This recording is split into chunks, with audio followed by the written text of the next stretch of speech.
Yo, what is up, Bitcoiners? Happy Thursday. Well, I don't know if it's Thursday when you guys are watching this, but anyways, happy day. It's it's been a good day. I've already recorded one podcast today and I'm going on number two. And this one, oh my gosh. So I was kind of explaining to Rob a little bit earlier, but we on the Build a Mine podcast, we talk about Bitcoin mining and it's for people who are just getting into the space. But I don't think I've done a really good job of actually like breaking down the fundamentals. I mean, if you've listened to every episode, then you probably have a really good basis for like how Bitcoin mining works and what you need in order to have it play out in a profitable way for you. But I've never really like gone through and laid out the framework of the fundamentals needed for Bitcoin mining. So that's what we're going to do today. Robert Warren wrote the book, The Bitcoin Miners Almanac, and this is geared towards people who are curious about the space, people who are running and operating Bitcoin mining operations, and then also people from the financial side to the industrial tech side. This book lays out the framework for Bitcoin mining in a first principles sort of solution. I don't know if that's the right way to put that, but either way, today's going to be a really fun episode because we've got the author of the Bitcoin Miners Almanac on the show. We're going to talk about Bitcoin mining. We're going to talk about like the different aspects of it. One of the things that he wrote in his book, and I really like this framing of it, is that all Bitcoin miners are the same. Like it does not matter if you're running a 800 terahash hydro cooled Bitcoin miner or a 1 terahash BitAxe. They're all the same. In theory, they're all the same. They have the same four components. And we're going to talk about these components. And then we're also going to talk about like the different business models that can be built up. We're going to talk about what is needed. And it's going to be a lot of fun. I'm really looking forward to this podcast episode. And in the future, if anybody asks me, "Hey, Trevor, how do I get into Bitcoin mining?" I'm gonna be like, "Go watch my podcast with Robert. It tells you exactly how to do it." So this is gonna make my life easier going on instead of being on Reddit and spending 15, 20 minutes to type out an entire list of how something gets done. I can just point people to the podcast and say, "Hey, this is how you start." But with that, guys, we're gonna get into the show. But before we do that, I've got something to show you. Join the Mastermind Club, a weekly gathering of Bitcoin miners sharing insights to help you optimize or build your mining business. Our community fosters open discussion and collaboration, connecting you with experts who can help you overcome challenges and find solutions faster.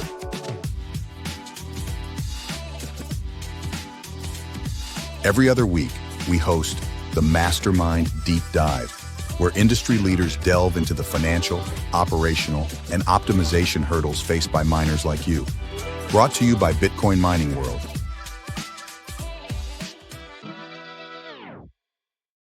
All right, guys, I made it super easy. Go to the QR code at the bottom of your screen there, scan that, join the mastermind community. This is, as I've said before, I've said it many times, but this community has been pivotal to my understanding of Bitcoin mining. There's many different places that you can go to learn about Bitcoin mining. You can read books like Warren's book. You can listen to podcasts like this podcast, but you can also join a thriving community of like-minded individuals who are trying to do the exact same thing that you're doing on different scales and in different scenarios. But it's a perfect opportunity for anybody looking to get into the Bitcoin mining space. Now, the last thing that I want to tell you guys about is the Undermine Heat Punk Summit that is happening in Denver at the Space on February 21st and February 22nd. Now, check this out. This is the perfect opportunity for anybody who is looking to get into hash rate heating or curious about why hash rate heating is important. As Tyler Stevens says, heat is a product, not a problem. And it's my belief that Bitcoin mining, the industry is going to change. The landscape of the industry is going to change over the next few years as more and more people realize that in order to stay profitable, you have to start finding ways to utilize this wasted heat source in different processes, whether it's, for home mining, whether it's for businesses, or just operating a business outside of mining altogether that requires heat. I really think that the industry is going to change over the future. So with that, this event is a perfect event for anybody who, you're a Bitcoin miner, maybe you're an ASIC insider, a firmware developer, mining pool developer, pleb builder, hash rate heating founders, an engineer, contractor, tradesman, or anybody with a passion for Bitcoin mining, this is a perfect event for you. Some of the confirmed attendees already are people like Brains, Ocean, Luxor, Softworm LLC. So Cade Peterson's going to be there. Exergy is Tyler's company, and Home Bitcoin Immersion Mining is Bob Paul. Cryobyte will be there as well. Altair Technology is going to be there. And even Scott, the BitX developer, is going to be there as well. So we're going to see a lot of different people from the industry coming into one place to really just talk about hash rate heating. It's going to be a lot of fun. So make sure I'm going to share the link at the bottom of the screen. So let's see here. Where did I put it? Oh man, I don't know where oh, here it is right there. So go to that link, sign up. It's like 100,000 sats, which is like $100 right now. It's a perfect opportunity. It's going to be a lot of fun, guys. All right. With that, let's bring up Rob. Rob, thanks for joining the show, man. Huge pleasure to be here, Trevor. I'm excited to hear you shouting about the Heat Punk Summit in Denver, because that's where I'm going to be in February as well. Oh, sweet, man. That's awesome.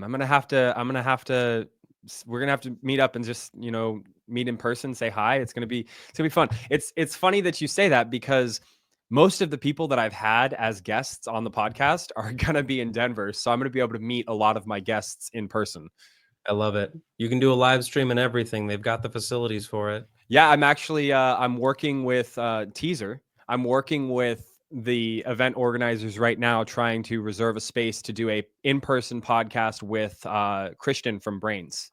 Nice. Can't wait for it. Yeah, so it'll be the second Build a Mind podcast in person episode. So I don't get the opportunity to really do in persons very often. It adds a lot of capital expense in order to do that. But whenever I get an opportunity, I'm always down. Yep, a lot to carry around, but we'll make it easy for you when you make it into the Front Range. Maybe you'll even get a day in for some skiing too. Oh, maybe. I've never really skied before, so I mean, I don't know. You can do sledding. that might be what I do. I might have to do that. But anyways, I just want to say thank you for coming on the show, and thank you for a wide thank you. Thank you for what you've done for the Bitcoin mining space. Bitcoin mining is not easy. Anybody who's been in the space for a while understands that it's a very competitive, highly intense process. And your book really makes it a lot easier to understand. I'm not saying it makes it easier to actually do, but having that framework of what is needed and how to get started is really important. And I think that you really laid that groundwork. So, I appreciate the time that you took to write that book. Thank you. If it was a book about how to do it, I would still be writing it. If it's almost easier to help people frame out how to understand it, because the doing just keeps changing every year. Absolutely. And, one of the frameworks that you put in the book, is like how when you started in, I think it was high school, you were in a camera photography class, and your instructor said that a camera is three basic parts. The aperture, it's the lens, and it's the other part. That's right. Yeah.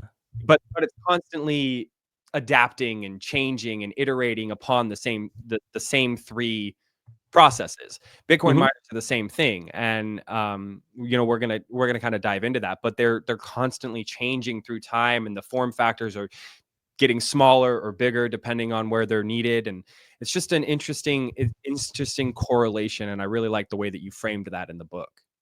I love that. Thank you. Yeah. So, but check it out.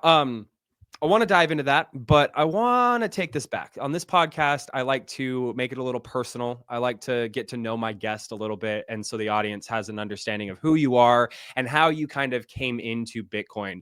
So just real quick, let's take some time to, tell your story. Where did you start? How did you find Bitcoin? And what led you to writing a book about Bitcoin mining? Man, that's a long story. I'll tell you how I got into Bitcoin, and then I'll give you some fast forwarding, because there's a lot of intervening time. But yeah, in 2017, I was living in New Orleans, and I was running a content production and agency startup down there. and had heard about Bitcoin the prior year, but I was so busy with the startup, I didn't actually get around to buying it until 2017. And there was only really one reason to buy it, which was that I thought I was just going to get filthy rich, right? I was in it for the gains. I didn't really understand the technology, so I bought some Bitcoin. I was smart enough to buy it, get it off an exchange, get it into cold storage, actually go through and hold it. I was listening to lots of Andreas Antonopoulos back then, and then kind of forgot about it for a little bit until 2019 when I started to get back into it. And at that same time, I was moving up to the Front Range, Denver, had shut down that prior company and was jumping into living and working on the Colorado Front Range. And this Bitcoin thing started popping up again. But when I was looking at it, I wasn't looking at it so much as an asset. And this was then 2019 leading into 2020, but I was all of a sudden understanding it as a network. And this became coincident at the same time as like early COVID and the lockdowns and all of the vaccine passports and the trucker convoy that was happening up in Canada. And through all this, I was kind of rediscovering Bitcoin, not just as this thing that got you, filthy rich over the long run, if you were just, smart enough to buy it and hold it and forget about it. But I was realizing that it had some power as a network. It was a thing. It wasn't just or rather, it wasn't just a thing that sat there. It was a thing that did something. And that was really what was most interesting to me about Bitcoin, was that it was the doing part of the Bitcoin, the network part of the Bitcoin, that made it just so stinking powerful. That's where you get these aspects of confiscatability and the immutability of it. And they all kind of nest into this living, breathing machine that are all these distributed computers that are doing all of this hashing, and you don't know who's going to hash, but there's a mechanism to control internally and control the sort of game theory sitting behind it to make sure the machine continues working. And so I made the choice around 2020, 2021 that I was not just going to be somebody who bought and held Bitcoin, but wanted to be somebody that worked in the space, because I found it really compelling, given what was happening through the country, through the world at the time. So started just as many folks do, and they always ask, folks, I'm sure they ask you all the time, how do you get started in Bitcoin? How do you do stuff in Bitcoin? Like, well, first off, there's no headhunter looking to say like you should be a Bitcoiner. Well, arguably a lot of people are when they're sitting at the Thanksgiving table and telling all their uncles and aunts to buy, right? But there's almost nobody saying, oh, we have this great position in Bitcoin, come and work in it. And the truth of the matter is that you get in where you fit in. You start figuring out, you start connecting with people, whether that's on LinkedIn or YouTube or whatever other channel you have. Predominantly for me, it was Twitter. So you get on and you start talking to people, and then you figure out, who's interesting to talk to. And for me, there was all this interesting stuff happening in the mining space. And for me, I had just bought a couple of S9s, and I happened to be living in an apartment at the time. And apartments are terrible places to run S9s. And this was around the same time Steve Barber had launched his it was a brown box. It wasn't a black box at that time because he hadn't commercialized it.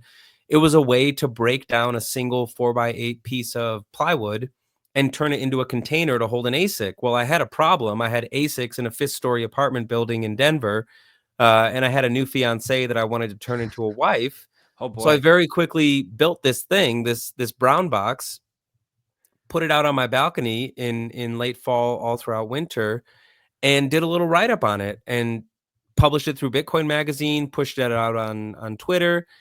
And that was kind of the impetus of it. Is, I was in the mining space, and that was where, Wade leads on to Way. You work with a couple of organizations. I wound up working with Upstream Data, started a privacy-oriented hosting and self-mining company up in Wyoming that I had recently exited from, worked for large mega miner Riot.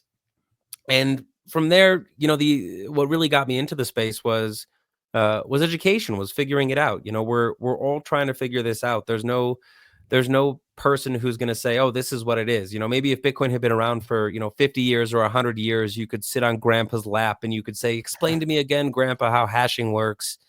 But we don't have that. This thing is new. This thing is a teenager. Bitcoin just got its driver's license. So we have to figure it out ourselves, and if we want more people to come with us, we have to educate them. We have to bring them with us, and we have to speak to them in a language that they understand. So that was the impetus for writing the book. The impetus for writing the book was, hey, personally, I don't understand what the heck is the difference between this guy who's mining in his basement and doesn't care about the price versus this multi-hundred megawatt site in Texas versus these guys on this hydro in Ethiopia versus these guys that are setting up these microgrids. I don't get it. It doesn't make sense to me. What does a guy who's on an oil field have anything to do with somebody who's mining in their basement? And I thought, well, there must be a reason why that's the case. And then if there's a reason why that's the case, then I'm sure there are some first principles that we can go back to and start to pull out of this the story of what's happening and make it a heck of a lot easier for other people to start to understand. What is the nature of Bitcoin mining? Where do these things want to be plugged in? Where are they happy? How can you run them? And then how are the businesses that exist today? How do they all kind of pay service to those first principles? Yeah, absolutely. No, it's thank you for the background. A couple of things here is first and foremost, I love that you framed it as like when you decide that you want to get into Bitcoin, you just kind of do what you're naturally good at and you find what fits. And there's no marketing team for, well, I guess we're all marketers for Bitcoin, but there's no like you said, there's no headhunter saying, you would be perfect in the engineering field for Bitcoin, or you would be great in the marketing department of Bitcoin. It's you kind of have to put yourself out there, and that's where these communities come into play. Is like you said, you were on X and you were reaching out to people. X has been vital. Well, maybe not vital. Vital is not the right word, but X has been very helpful for me too. Like finding my community, trying to communicate with different Bitcoiners like yourself. So I love the way that you frame that. And then interesting how you like so many others, including myself, buy an S9, you bring it home, and you quickly realize that if you don't do something with this heat and this noise, you're Yeah, not going to have a significant other for very long. So that wife acceptance factor is a huge tail risk that nobody thinks about when they buy their first miner. that's exactly right. Thank God the BitX came out. I'm sure that saved a lot of marriages. Oh, I'm sure. Absolutely, man. Like those Scott 9000, thank you for what you do. The guys at Bitax or at Solo Satoshi, X Tech, all these people building such a cool device. I mean, I freaking love the Bitax space, man. I think it's amazing. Did you see that Canon just released a back at CES this year? They just released Baseboard a heater. baseboard heater. Yeah, that thing's pretty sweet. Like I'm like, man, I want to get one of those and play with it. First publicly traded company to start to launch this out. And the interesting thing is that everyone else is having to, design from bare metal, like design either an ASIC or use a chipset from an existing now defunct machine. And Kanan is able to actually show up and do it from foundry space, right? Like they can actually Mhm. design the chips and build it themselves. So I think it's drastically underreported how significant it is in the heating space because it's the first of its kind. It's the first publicly traded, NASDAQ listed company that's actually showing up. They've already invested the time in the engineering and the research, and they have a product that is like home native. It's Mhm. literally a baseboard heater. You stick it against your wall, you plug it in, and it heats your house. It's beautiful. I couldn't be more excited to see how that rolls out over the coming months. Same, man. I think the implications here, because I've been saying it for a while, I've had plenty of guests come on the podcast and talk about it too, is that until the major manufacturers of this hardware are competing for our business, like the plebs' business, until that happens, we're not going to see much change and much happen because there's only so much that the DIYers and that the open source developers can do. But we now have like you said, a publicly traded mining equipment manufacturer, a chip manufacturer designing hash rate heaters for us to just plug and play and go. And I think that just the implications for where we could go in the next 5 years for when these device what happens when Bitmain decides that there's a huge market for creating home heat systems? What Yeah. happens when all of a sudden we can get custom PCB boards and we can get custom chip sizes and designs and thermal variants? Like, that changes the game completely, and I'm super excited for it. Just takes time. Just takes time. Absolutely. Absolutely. Yeah, it's super, super exciting. So check it out. I wanna delve into, like, we kind of touched on what inspired you to write the Bitcoin Miners Almanac, but I want to, before we kind of frame out like what is needed to build a Bitcoin mine or to look at Bitcoin mining, I kind of want to talk about some of the challenges and the lessons that you learned during the writing process, and Sure. maybe some like pieces of advice that you could give to people who are thinking about going through this education or the process of trying to educate people. You wrote a book that was specifically tailored to educating people. I do a podcast so that I can try to educate people as well. So we're kind of two sides of the same coin in that aspect. But I think what you're doing is so much cooler. Because I've always like wanted to be a writer, but I've never had the words to put behind it. So sometimes I'm not as eloquent as people like yourself. I'm not as good with words. So I just wanna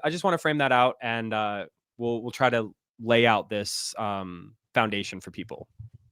It's a good question because the question is also like, why would you write a book? Like, dude, we live in the 21st century. This is like the world of, the Joe Rogan long form podcast or like the 15-second TikTok teaser. Like, who has time to read a book?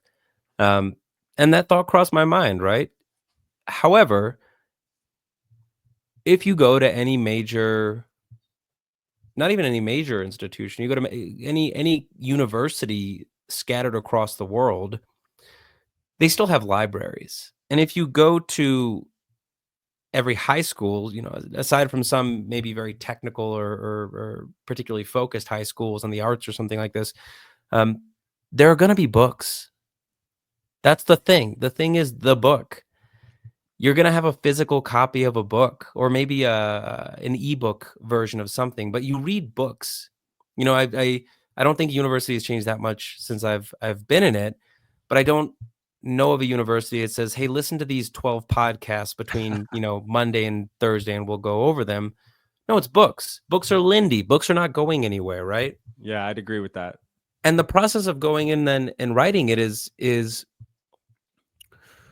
I mean, it's different for everybody, right? But what I found really helps me is some people like to get super, super granular right from the beginning, and they like to work into, I'm gonna have my outline of every single bit, every single element, and we're gonna have um, a really clear sense of what happens with here, what happens with here.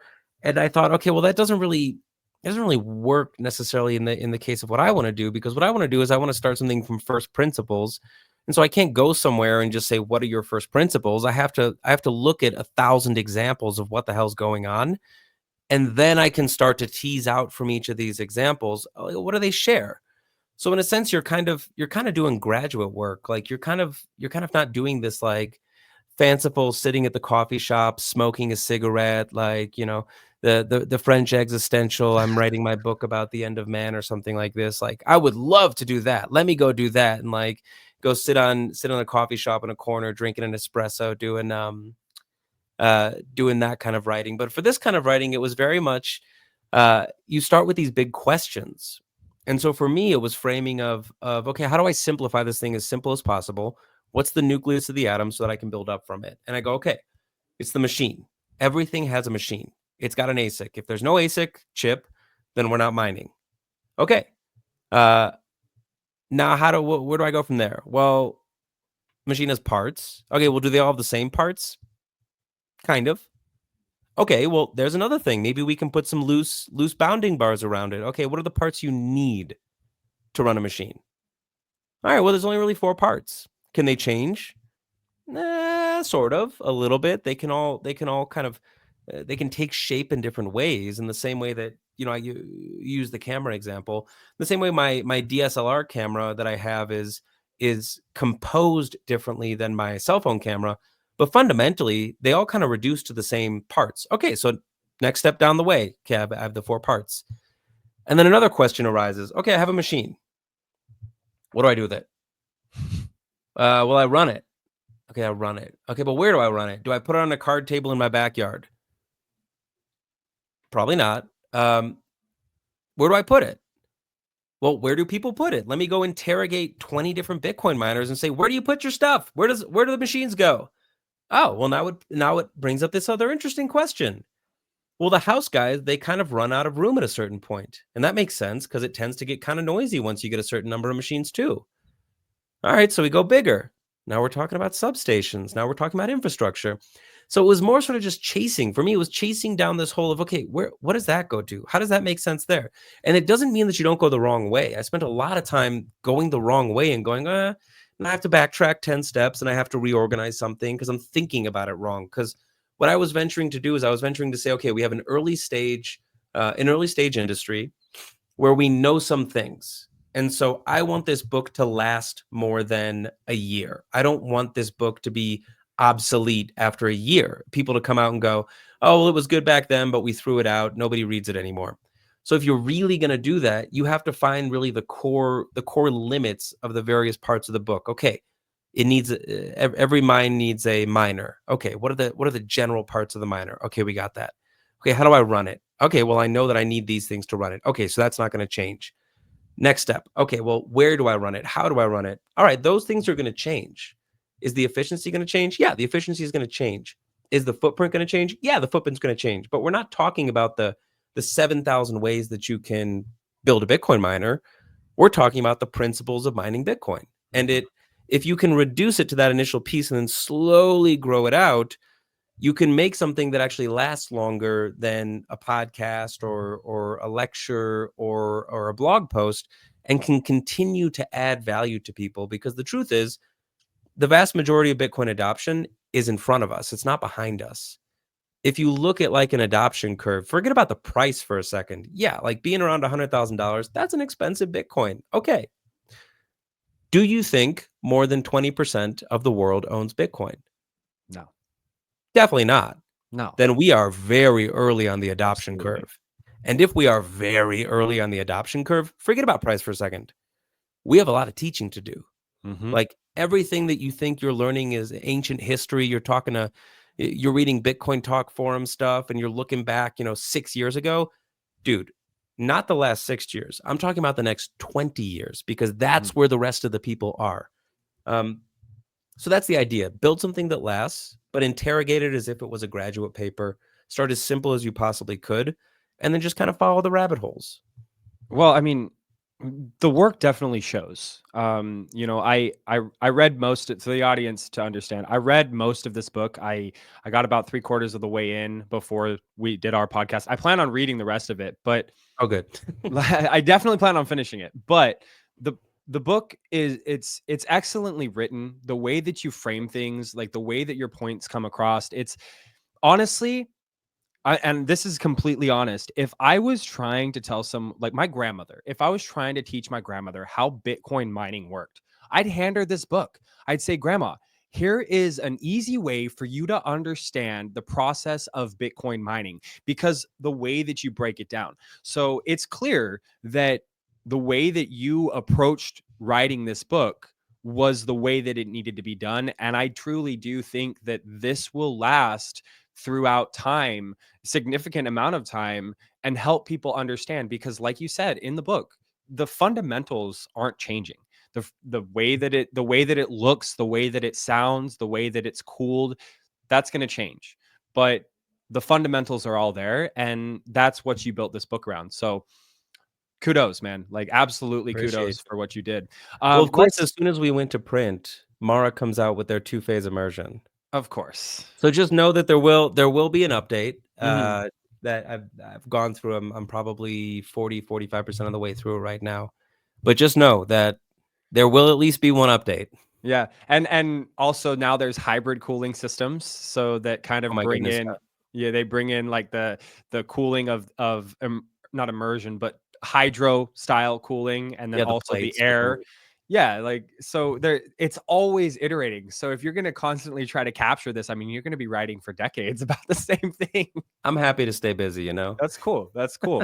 Okay, so I want to take some time to, we're speaking directly to the newbies, to the beginners, to the pre-coiners and the first time Bitcoiners who are asking themselves, well, I hold Bitcoin, but what's Bitcoin mining? How do I participate in Bitcoin mining? So lay this out for us.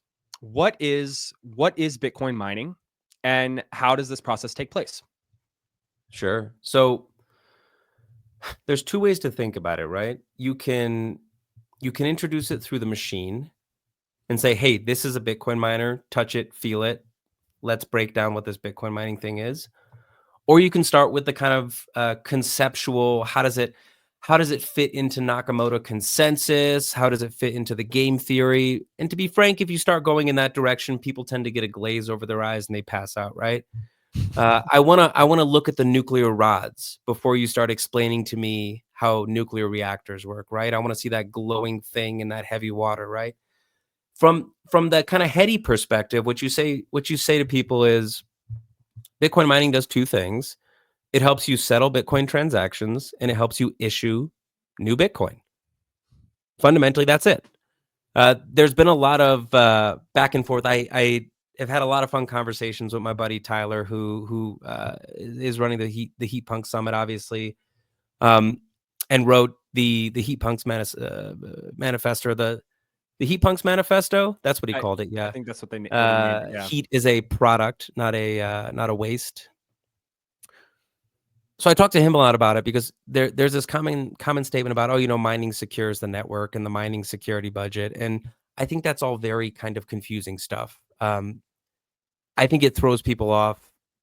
Uh, I think it throws people off. And before I jump into this, let me check this tab really quickly because I just saw something change and I want to make sure I didn't goof up the recording.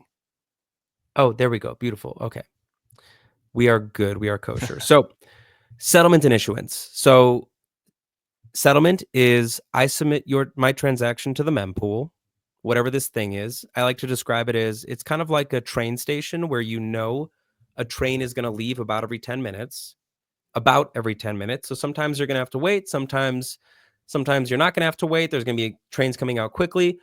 You don't control who comes to the train station, and there's no set price for tickets. Okay, so if you show up to the train station and you really want to get out, okay, about every 10 minutes a train is going to leave. And if there's a lot of people there, you might have to pay more to get on the train. If there's not a lot of people there, if it's 2 in the morning, 3 in the morning, and you're coming back from a night at the bars, then you're gonna pay almost nothing and you're gonna jump on that train. So that's the mempool, right? That's the settlement. You submit that transaction, that signed transaction. It gets some checks with it. It winds up in the mempool. It has a fee that you have to pay, my train ticket. And then once you're on the train, then cool, we are on the blockchain. And the train that comes up behind you, boom, that gives you a little bit more security in the blockchain. And the train that comes up behind you, boom. And that transaction becomes more and more settled. It becomes more firmly settled. Now, issuance. With every train car that leaves, you can maybe think about it as, the driver for the train is changing every time. So the driver has to get paid to drive the train. Otherwise, they don't want to drive the train. Every 4 years, we have this thing called the halving event. And when Bitcoin was created, when it was launched, there's this thing called the Coinbase reward, which is essentially what you pay the driver to drive the train. And the driver gets paid for this static reward that started at 50 Bitcoin and then got cut in half after 4 years, got cut in half again, and will continue to get cut in half until it becomes tiny, tiny, tiny through 2140. So the train driver is getting paid on this Coinbase reward, which is going away with every train. Every train is getting that same one for 4 years until it gets cut in half. It's 3.125 now, right?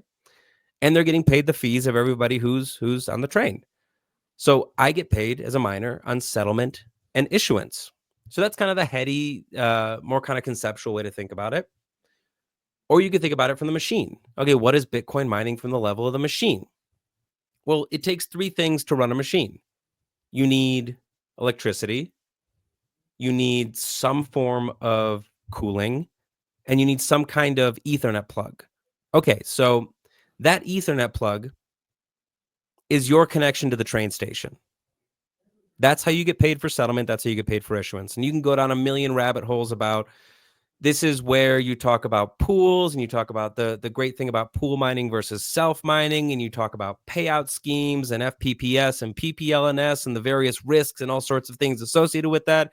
And then you get into Ocean and the Datum protocol and Stratum v2 and miner decentralization and block template creation. Okay, that's all going down the Ethernet cable. So that's an Ethernet cable conversation, right?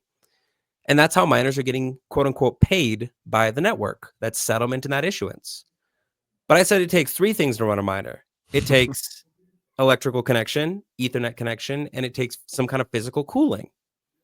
Okay, so I have to plug my machine in. If it's not running, it doesn't matter if it's connected to the internet. It's not doing anything. It's not hashing.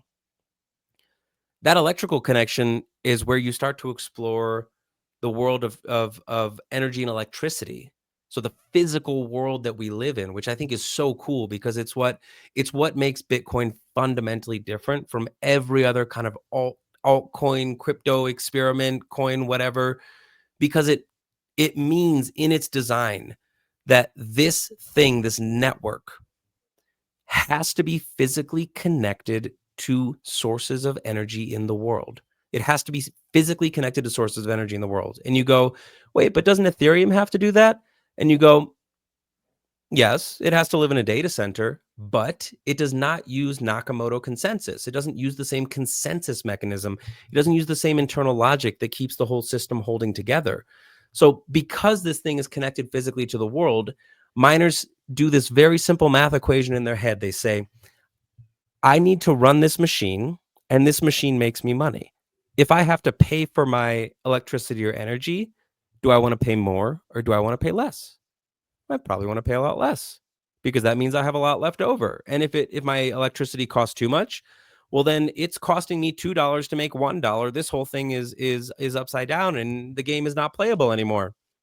So now you have an incentive and you have a business incentive where people are now incentivized to figure out creative ways to acquire electricity as cheaply as humanly possible. As cheaply as humanly possible. And so they are scouring the earth to figure out who has the problem of my energy is a liability.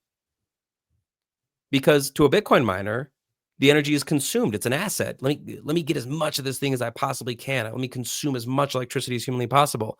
But who am I buying it from? I'm buying it from somebody, and it's their liability. To them, it's a risk. It is a risk when a power generating asset like a power plant has 100 megawatt capacity, but they only ever run at 50. They have this huge opportunity cost of 50 megawatts of production. They have this massive liability. So Bitcoin miners are able to seek out inefficiencies in the energy markets and to sign business deals. Now, business deals have nothing to do with Nakamoto consensus. I just read an article today about Galaxy produced a white paper. They were trying to figure out how AI and Bitcoin miners are going to kind of play with each other over the coming years, right? And a lot of people have paired them together because they like to use lots of energy. But what's interesting is that they consume energy in very different ways. You know, a Bitcoin miner is very price sensitive. What's the price today? 20 cents? Nope, sorry, we're not going to mine today. An AI HPC center, a data center, let it rip. They can go. But they only want to operate on the condition that you're going to keep me running forever. Because I can't turn off Grok whenever you tell me to. You know, the people have to know what are the 10 ingredients in their bologna sandwich at the drop of a hat, right? Like the AIs have to run. The models have to keep making fake images of Elon Musk riding a dinosaur or something like this. So they're very different businesses. But now we're getting in this interesting world of business, and it's all centered around how do you monetize megawatts. Okay, so the first problem was the consensus problem, the network problem through the Ethernet plug. The second problem is more of a business problem because it's coming through the electrical plug. And the third thing I have is I have to cool the machine. So if a megawatt goes in, I have to cool a megawatt because I'm producing this continuously. And the way that the energy is consumed by these chips is fundamentally on a one-to-one basis, right? If I put a megawatt in, I have to evacuate a megawatt of heat. Now I don't have a consensus problem. Now I don't have a business problem. Now I have an engineering problem. So now I have to call a plumber. I have to call an electrician. I have to call a civil engineer. I have to call an electrical engineer. I have to call somebody who can do the thermodynamics, who can do that would be a mechanical engineer, somebody who can actually tell me what the airflow is going through my mind so that I can optimize the cooling. And so down this avenue, you get the entire conversation of, oh, well, how do I mine? Do I mine in a building? Do I modify a building? Do I mine using air-cooled machines in a container? Do I throw everything in immersion oil? And what's happening there? Oh, I'm getting a benefit of this heat transfer coefficient because liquid is able to remove the heat substantially easier than air can, almost an order of magnitude more efficiently. Okay, well, what do I need? How do I do that? Well, it's going to cost a little bit more, a lot more. You're going to have a plumber now, somebody who can deal with this added dielectric fluid and can understand plate exchangers. Or are there any other options? Yeah, you could do water block cooling, or you could buy these beautiful Watts miners that have these native blade server styles that you slide them right in, and they're these immense machines, and they're 3-phase native, and you plug them right in. They're water and they're very high pressure, and then you almost get another order of magnitude of cooling efficiency right there. The heat transfer coefficient jumps again. And then, of course, it's not in the book, but it exists. This 2-phase cooling, which is, what if I just took the machine and I dunked it in a modified version of a machine called a vapor degreaser that's typically used to clean industrial parts? What if I just dunk this Bitcoin miner into a modified version of this vapor degreaser? It's going to heat up this solvent, and it's actually going to boil the solvent off.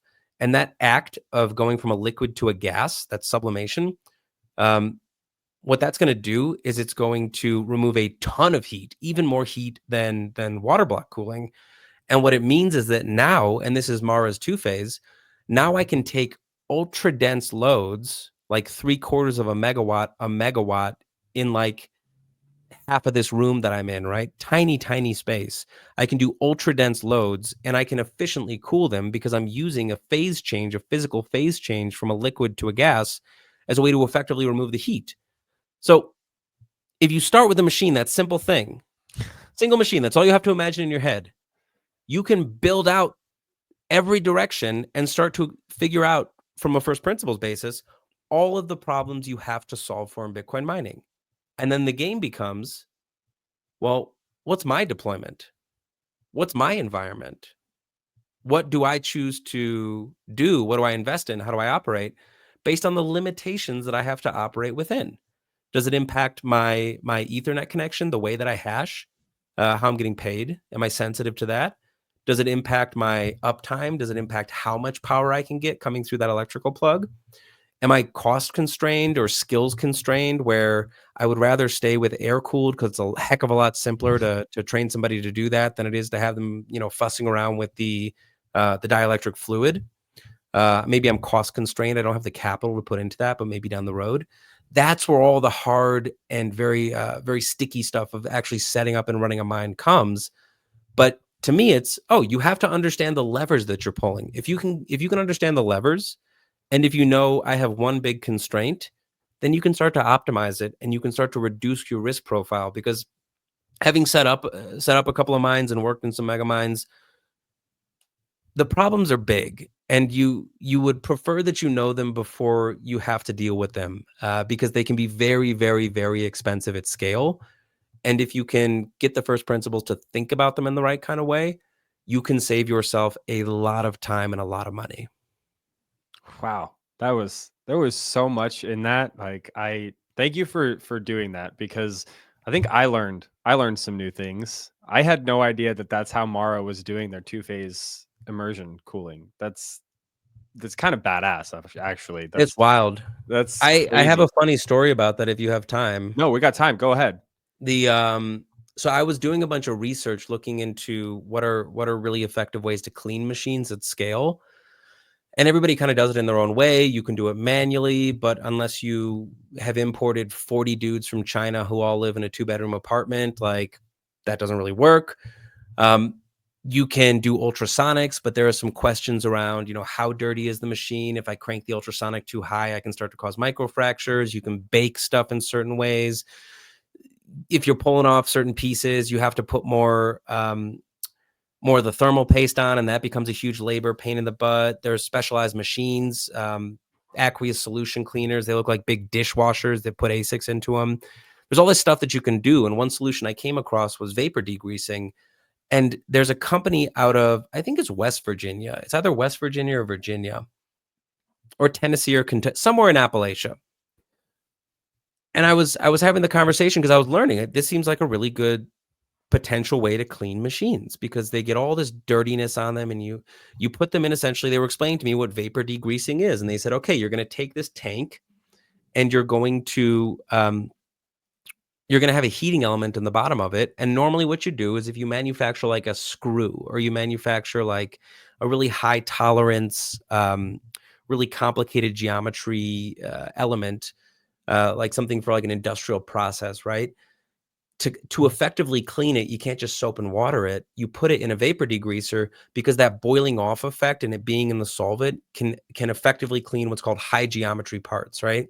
Really complex parts where there's all sorts of little nooks and crannies in them.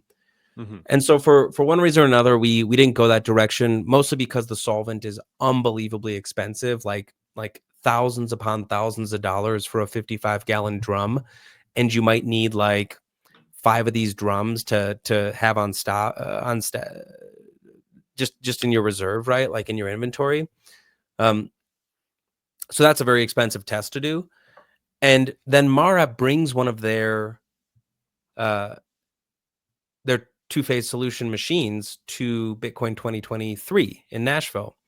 And I was standing there and I'm looking at it and I'm going, holy smokes. This is a vapor degreaser. This is literally what they did. Is they took this machine that is a tank with a heating element in the bottom that you put the stuff in, and it all boils off. And then it has condenser coils around the side of it. And so it boils off and it condenses the liquid. It then condenses from a gas to a liquid onto these coils. And that coils then has liquid running through it that's getting heated up. And that's what you're running out and chilling through your dry cooler. I'm looking at this thing. I'm going, unbelievable. These guys have a vapor degreaser. But you know what they did? They took the heating element out. They included a way to run all the cabling and everything and keep it sealed, because it has to be sealed. You don't want to be boiling off your solvent, right? That's an expensive hobby. And what they did is they let the machine be a heating element. So it heats itself up. It causes the solvent to boil. It then condenses back on those condenser coils. And you can get this ultra dense setup. And then it also explains how come Mara rebuilt a chassis for the S19 to put the machines in. And the reason they rebuilt the chassis, because if you look at the way they're doing it, a normal S19 kind of has this like big boxy footprint. But if you look at the chassis that they use for their two-phase immersion, it's so much tighter. And you go, that doesn't make any sense. You go, but wait, it does make sense. Because if your cooling is now an order of magnitude better, I can squeeze everything in the machine down tighter, and it's going to operate perfectly well, which means instead of it taking me, 100 square feet or 200 or 400 square feet to cool a megawatt, it now takes me an 8x8 box. And so I was standing in the box looking at it, just having my mind blown, because I'm like, this is a freaking vapor degreaser. And I turned to the guy next to me and he's looking at it too. And I go, this is unbelievable. This is so slick. It's a vapor degreaser setup. And he goes, yeah, I actually caught on to that. And we started having this nice conversation. I'm thinking, how the hell does this guy know what a vapor degreaser is? This is unbelievable. Like the people that you meet at Bitcoin conferences. And we're talking and he goes, you know what? I go like, oh, have you worked in the mining space? He goes, yeah, I've done some work in the mining space. I like to keep up on what's happening in the mining space. I go, that's pretty cool. But like, I want to know who is this guy? How does he know about vapor degreasing? Like I thought I knew everybody in the ecosystem already. And then he goes, you know what's really cool?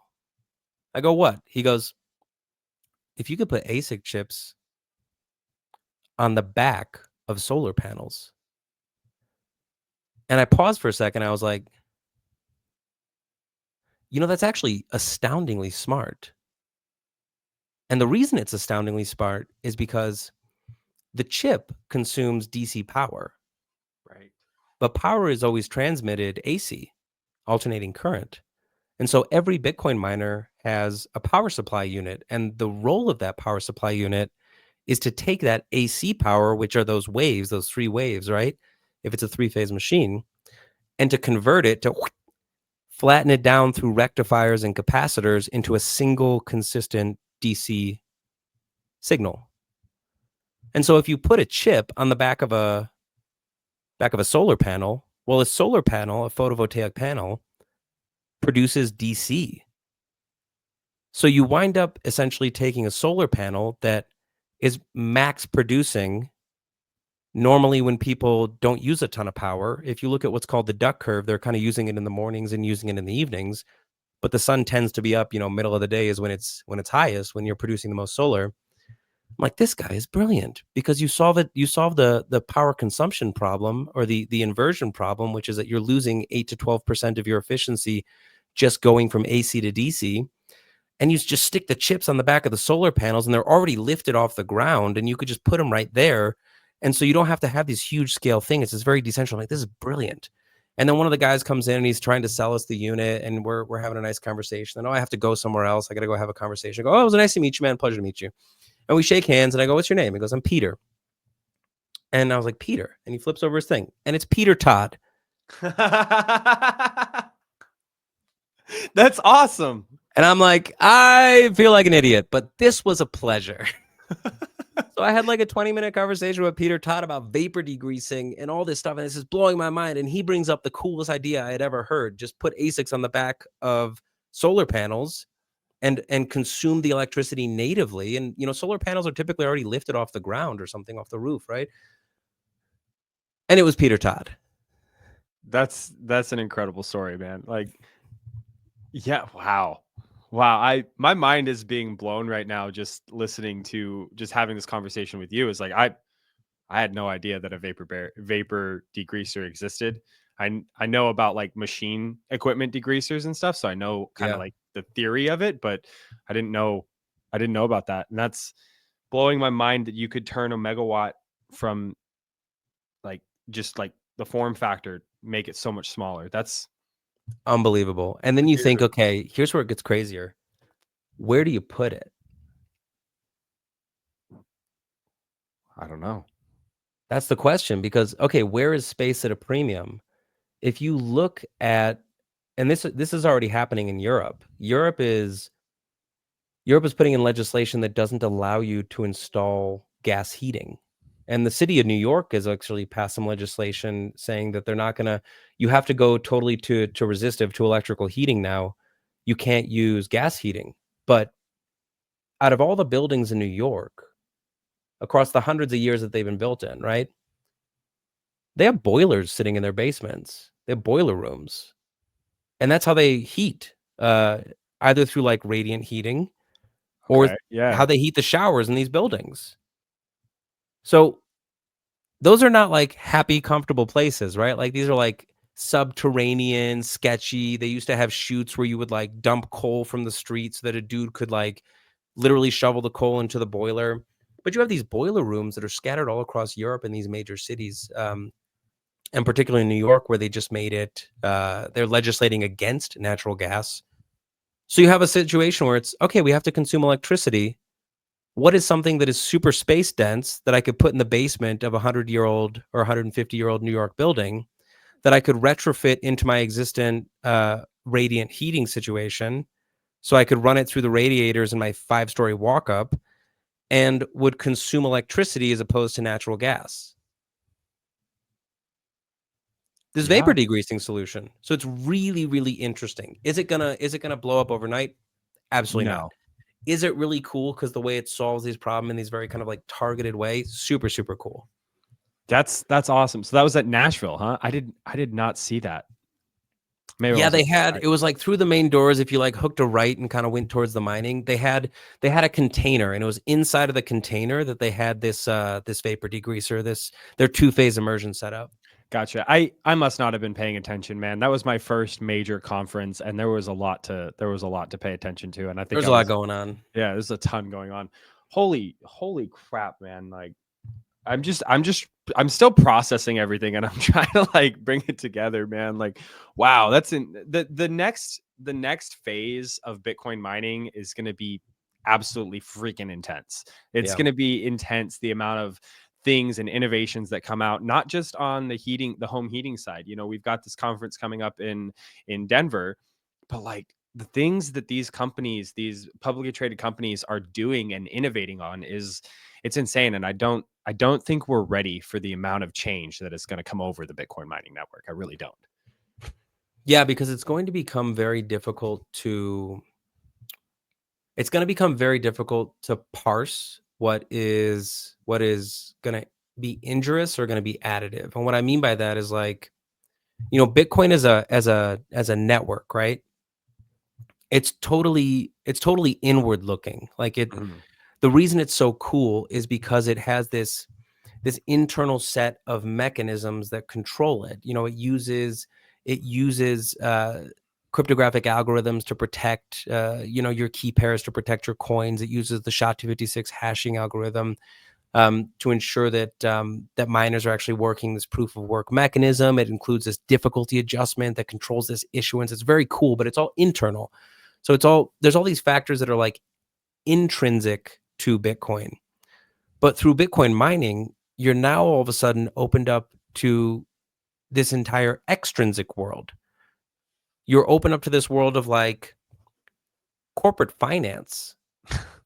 Like, what the heck does corporate finance it's unbelievable when you really think about it that Mara, for example, they did this at the money. They purchased all this Bitcoin. So they're sitting on huge, like 40, 50, a ton of Bitcoin, ton of Bitcoin.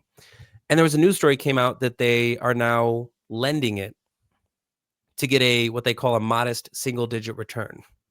And the reason they do that is because they want to operate their business in such a way that they don't sell Bitcoin, Mhm. which is unbelievable to me. Like if you're a gold mine, you sell some gold and then you keep mining gold. If you're a diamond mine, you sell some diamonds, you keep doing diamonds. If you're every other commodity producer on the face of the earth produces their commodity and then sells it to the market. But these large corporate entities, these Bitcoin miners, are doing everything in their power to not sell their Bitcoin. A couple excluded, right? There are a couple that do sell their Bitcoin for various reasons, one of which is bankruptcy, and they have to. But the vast majority of folks, they're not trying to sell their Bitcoin. They're trying to use the levers of corporate finance to do anything but. And so these are all extrinsic things. These have nothing to do with the incentives of Nakamoto consensus. It only has to do with how creative people are in corporate finance. You start to look at just the asymmetries that can come out of the world of mining, and it's going to get really confusing and really weird real fast. Um, so maybe that's a good pitch for understanding the first principles, right? Is being able to actually parse this stuff and to understand what's so innovative about it, or to understand in another sense, like, ooh, that might be really risky to do. That might Mhm. not be something you'd wanna explore. Yeah, absolutely. I think that it's a great place to start for anybody who's looking to understand Bitcoin a little better. The mining aspect of Bitcoin is, I mean, I think it's the most important thing about Bitcoin. Maybe it's not, but in my opinion, like in my mind, the way that I see it, the way that I framed it, I mean, you can't have Bitcoin without Bitcoin mining, and Yeah. Bitcoin mining is playing such a huge role in all these different industries and all these different aspects of people's lives. I think mining is the most important part about Bitcoin. Number go up aside, like you said at the very beginning, you alluded to it, is number go up doesn't matter right now. Like 20% of the world hasn't even caught on to Bitcoin, doesn't even understand. Like that's not important. But the world is going to start seeing how Bitcoin plays a role in their life, because mining is going to come in all these different like places in the world and start mining Bitcoin for cheap electricity, all the stuff that we've framed out today. So I really do think that we're in an exciting time, and Bitcoin's just starting to flourish. Like you said, it just got its license. It's just growing up. It's just becoming a asset that people are paying attention to. So really, Exactly. really good stuff. I mean, man, I didn't even get half the time to talk about like some of the actual fundamentals of the machine itself, but that's okay because I think we framed it out in a decent way, a positive way that people can understand, and they can go do their own research. They can buy your book and they can read it themselves and get a better understanding of it. So I'm going to point everybody to your website real quick. I've actually got it. Where did I put it? Banners. Check it out, guys. Right here. Go to that link. You can find all the things that Rob has. You can go buy the book on Amazon. Super helpful. But the last thing before I let you go, I ask everybody this question is, Rob, what does Bitcoin mean to you? Oh man. We're gonna go philosophical right at the end. Every time. I think Saylor was right when he says Bitcoin is hope. And I don't think you can play that enough. And I think it gets overhyped to the point of being almost meaningless. Bitcoin is hope. It's so hopeful. Like, turn the Enya down, guys. Like you're getting too, you're sniffing your own farts. You're getting too excited about it. But in reality, like as much as working in Bitcoin can be as much of like a day-to-day grind and build as any other industry can be on earth. And there's nothing special. Fundamentally, there's nothing special about somebody who's into Bitcoin. That being said, some of the most brilliant and interesting people I've met in my life are Bitcoiners, and there are some schmucks too. Like there's not everybody. That's the idea of a permissionless network, right? Like it's permissionless. Everybody's allowed in the club. But realistically speaking, like what does Bitcoin do for you? It allows you to opt out. And if you feel like you're living in a bizarro world, if you're looking around, and if COVID was terribly impactful for you, and um all the stuff that we kind of talked about being over somewhere else, the Chinese social credit score, and that would never happen here. And imagine living in a permission society. And we got a little taste of what a permissioned society looks like. And it was happening in North America. People's bank accounts were being uh, stopped, shut down, inaccessible. And in the US, there were places you were allowed to go or places you weren't allowed to go. And you were getting um, this kind of balkanizing happening amongst the states about who was very, very strict about whether or not you could come into their nightclub and who wasn't. And, we kind of got a little taste of it. And I don't think people have forgotten that. I think that scared a lot of people, that woke a lot of people up, and it let them know that, hey, there isn't a lot in my life that I actually have absolute sovereignty over. And if the one thing I could have absolute sovereignty over would be the fruits of my labor, money, and if that was assured to be something that nobody could take from me, and I could hold it myself, I wouldn't have to go to a trusted custodian. That's an incredibly hopeful place to be.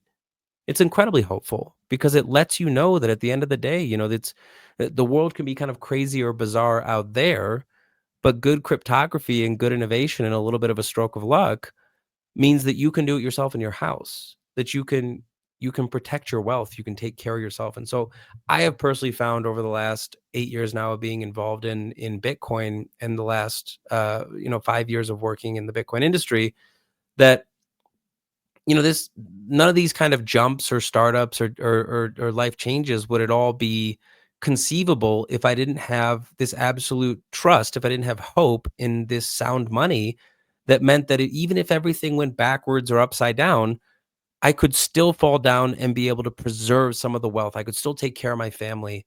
And I find that incredibly hopeful. I find that incredibly hopeful, especially when you look out and you see a lot of like the kind of Gen Z doomerism or the millennial doomerism that people have. I'll never get this, like the live fast, die young kind of stuff. And it's like, that's a hopeless way to live. That's not living for 1,000 years. That's barely living for the year. It's not a happy way to live, surely. But with Bitcoin, you have hope. And maybe it sounds corny to say, but I do think it's true, and it is something I've experienced in my own time in the space. Yeah, we need more hope in the world, dude. Like like you said, this Zoomer doomerism it's very it's very dark, and I feel really bad for a lot of people that, because there's I see everyone from the Gen Xers to the boomers to the Zoomers that are all feeling this way.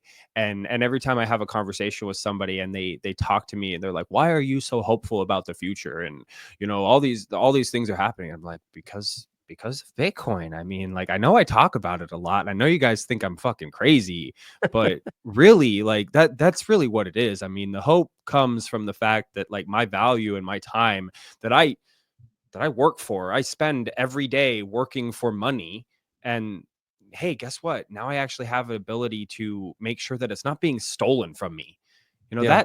That means a lot. That's significant. And a lot of people don't put those two things together, and they get very hopeless and very depressed. And I think, I can't remember what the statistic is, but I think it's like, is it like 30 or 40% of males over the age of 35 commit suicide because of their outlook, their economic outlook in life? I would Like, believe that if that was a made up statistic, I would believe it. the numbers might But I not be right, but it's Yeah, it's but I close. buy it, right? Like you ask couples what they argue about, and it's like sex and money, right? Yeah, absolutely. 100%. So if we can fix the money, we have couples have a lot less things to argue about. Yeah, then they just have to fuss over the other personal stuff. But Exactly. Well, shit, man. This was fun conversation. We huge should do pleasure. this again, man. Like, when you're writing a new iteration of the book, right? Yeah, so it's going through and it's updating some of the stuff that just needs to be added as a function of this the Mara two phase thing is a big one. Some minor stuff like that, a few sort of reorg parts. And then the one thing that I felt needed to be added that I alluded to in the first in what you're reading currently, but I don't think I did. I don't think I did as full of a job fleshing it out as I'd like to. Is in the business side. So right before you start to get into the interviews and talking to the practitioners, in the business side, I kind of go into roughly here's kind of the schema for how you think about, making the money and what are your revenues and expenses and what's fixed and what's ongoing, what's your capex and your opex. But I didn't really have an elegant way to talk about how you mine Bitcoin. And by how you mine Bitcoin, I mean there's only 3 ways that you have like or rather why, how? I don't know. I'll explain it to you and then you'll tell it back to me what makes the most sense. But I really only think there's 3 reasons why you do mine Bitcoin, right? I think you either mine it ideologically, in which case you plug your BitAxe in and you've done your part. And it's a brilliant learning tool. Or you have a couple of, S19s in the basement and you don't look at them, you don't care. That's your freedom money, right? Totally legitimate reason to mine ideologically. I want to support the network. Or you mine as a business. And a business is either like we talked about, optimizing these various levers, or it's utility, right? So underneath business, you kind of have like standard business. We're just figuring out how to get the cheapest rates and mine as efficiently as possible. Or I've added this other factor of like, oh, I'm going to mine for heat. I'm going to mine for utility, but that's still a business. And the third way that you mine, or the third reason you would mine, is if you're a nation state. And that is a really interesting that's a really interesting set of schemas, right? Because you say, okay, well, there's the ideological actor. You can look at the whole open source universe that is rolled out, and Scott and his work, and it's brilliant. Ocean and their work, to some extent, that's ideological, but it's also financial. There's limits to that, scale limits. You're not going to have a 30 megawatt ideological miner unless there's some like Qatari sheikh or something who doesn't mind that 5-figure power bill every month. Or you have businesses, and okay, we can explore businesses. That's a really interesting conversation. Or you have nation states, and you're like, okay, well, what the heck are nation states doing mining Bitcoin? Um, that becomes a really interesting conversation when you start to look into the geopolitics of it. And I think that we're going to be finding a lot more about that in the coming year, at least, because Mhm. with the SBR legislation that they're trying to push through with the inauguration of Trump, should that go through in less than 2 weeks at this point, the nation state mining game is going to be off to the races, and that proposes its own set of benefits and risks. So that can be expected to kind of detail and explore in the forthcoming version. Oh, dude, I'm excited to read that one. When can we expect that version to come out? I would say, definitely not by the Bitcoin conference because they pushed it up earlier in the year. I would suspect Mhm. probably like Q2 or Q3 or Q4 of this year, potentially sooner. But that being said, like it's going to take a little bit more research to kind of get into those three ways: the ideological, the business, and the nation state side of things. But I think that will tie up the schemas nicely, where it's like you've gone all the way from the parts of the machine now to who are these miners and what are the general categories they fall into? What are they motivated by? What are their incentives? Yeah. That's exciting. Take your time on it because taking your time, you could do a much better job. And I do look forward to getting that. I'm actually going to I'm gonna go and right after this episode, I'm gonna go and purchase a physical copy of your book because I want to support you, and B, I have the secondary motive of I'm gonna bring it to Denver and I'm gonna have you sign it so I can put it on my shelf. Oh, I'd love to. Thank you. So I'm gonna make sure. But I want to be able to point people to this book because it's helped me, as an ideological miner, it has helped me to understand why do I mine and like what are the different processes and how can I explain it to somebody who's looking at it from the outside in. So just just want to say thank you, man. Like thank you for taking the time to write this book. Thank you for continuing to iterate upon it and make it better and make it to where we can get the rest of the world on a Bitcoin standard and do it in a way that they understand why these these the ethos of Bitcoin matters, because one thing that I'm really scared of is that as more people come onto Bitcoin, the ethos gets diluted. And as the Mhm. ethos gets diluted, the security and safety that we have built over the last, 16 years also gets diluted, which then opens up attack vectors for Bitcoin to be co-opted and controlled by different parties. That's something that I'm actually like kind of terrified about. So Well said. that's why we need to educate people. 100%. Yeah, you can't forget why we got into this game. And yeah, thank you for saying that, and thank you for putting in the work to do what you do onto all your channels, because this is early days. As much as we've been saying it for the last decade and a half, it's not going anywhere. It's still early. 100%. So, well, I shared your link tree at the bottom of that, and I'll share it in the description of the notes of the show notes. Is there anywhere else people can find you, or is that pretty much it? Find me, you can find me on Twitter, or X, whatever we're calling it nowadays. Bikes and Bitcoin, pretty easy to find. Shoot me a DM if you want to schmooze. I'm always happy to talk about this stuff. You can also, there's a book website, the Bitcoin Miners Almanac.com, that just kind of a more focused place to find information about the book and connect there. But yeah, I'm very accessible. Find me and I'll ping you and respond. Awesome. Yeah. Rob is very quick to respond because I reached out. Tyler's the one that put us in contact, and he was like, you need to have a conversation with Rob. And I'm like, well, send me his information. And then he did. And here we are. So, Here we are. I appreciate this conversation. You've illuminated some things for me in many different ways, and I think the audience will have found it illuminating as well. So, with that, guys, this has been the Build a Mind podcast. I've got another episode I've got to record today with Cody from the space. We're going to be talking about the Heat Punk Summit that's coming up. So, if you guys are curious, if you're interested about that summit, I implore you guys to come out to Denver, spend a couple days with all of us Heat Punks, and learn why Heat is changing the game of Bitcoin mining.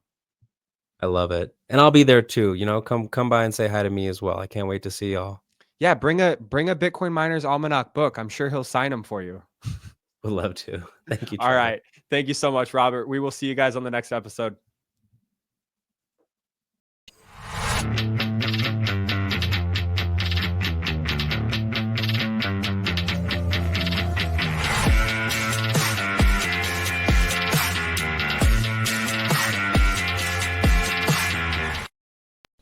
Please note, the Build a Mind podcast provides information for general educational purposes only. This information should not be construed as legal, financial, or investment advice. We do not guarantee the accuracy or completeness of any information presented, and we encourage you to consult with a professional advisor, legal advisor, and/or financial advisor before making any financial decisions.